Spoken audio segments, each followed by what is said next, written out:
Hormatly vatandaşlar, Türkmenistan'ı diktaturany ya diýdim doğruluk siýasaty gollayan ikinji güýç ya ikinji sütün ol hem güýç ullanjy organlar, ýagny prokuratura, polisiýa işgärleri, harby gullukçylar, onsoň ýörüýte gulluklar, KGB, KNB, ya Milli Howpsuzlyk Komiteti, prokuratura, şolaryň ählisi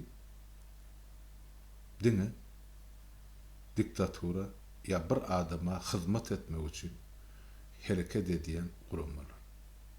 Ýoksam konstitusiýa boýunça bulan ählisiniň borjy ýazylgydyr. Bular öz hyzmat etmeli pudoklary bar. Şol sany döwleti goramaly, kanunçylygy goramaly. Bular bolsa ählisi tersine bir adamy gollap, bütün halky garalap, gününi görüp çagyklap oturan ene bir topar jenaýetkarlar. Türkmenistanyň insan hukuklary şu gün saýyn tepelenmek bilen, gün saýyn insan derejesi, insan mertebesi baskylanmak bilen, konstitusiýa diýilen zat bir döwür ol aýak astyna taşlanan ýasyň döwür. Bir onsoň garyp halk ya 4 milyon ilat kime ýüz tutmaly beýle ýagdaýda.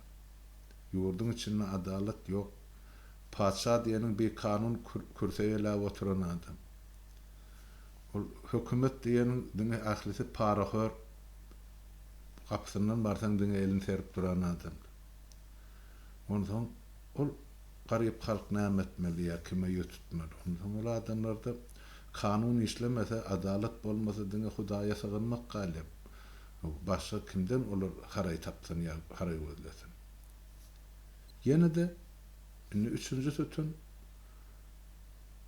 diktaturany gollayan ya ösdürýän olan biziň ýaşullarymyz bolupdyr. Ýaşular adım göterýän adamlar o dünýäsiň bu dünýäsiň unutup ine olar niýaz höwdiler. Innem hine berdim Muhammedyň öňünde el çarpyşyp tans oýnap otyr. Ählisi şol ýygnaga barýarlar, ýaşullaryň maslahatyna gatnaşýarlar. Ählisi biri içinden orta çykyp ýok, hana gulsam şonuň bolana göterilýän ýaşul entek ýok şol maslahatda. Ine şu sütünler esasan ýene de bir sütün onu gollayan ine Niýaz öňünde de berdim Muhammedyň öňünde de tans oýnap beren ýaşlar. Olarda ne gelecek var, ne iýdili geçmiş var, ne bular iýdili okuw bilim aldylar, ne de ine hasapda durşul adamlar. Ine ikinji nesil bir şeydi yere soktuk Türkmenistan. Ilymsyz, bilimsiz kör garly ýaşlar. Ine bilim diktaturan ösmegine gatullykan himayet berýär.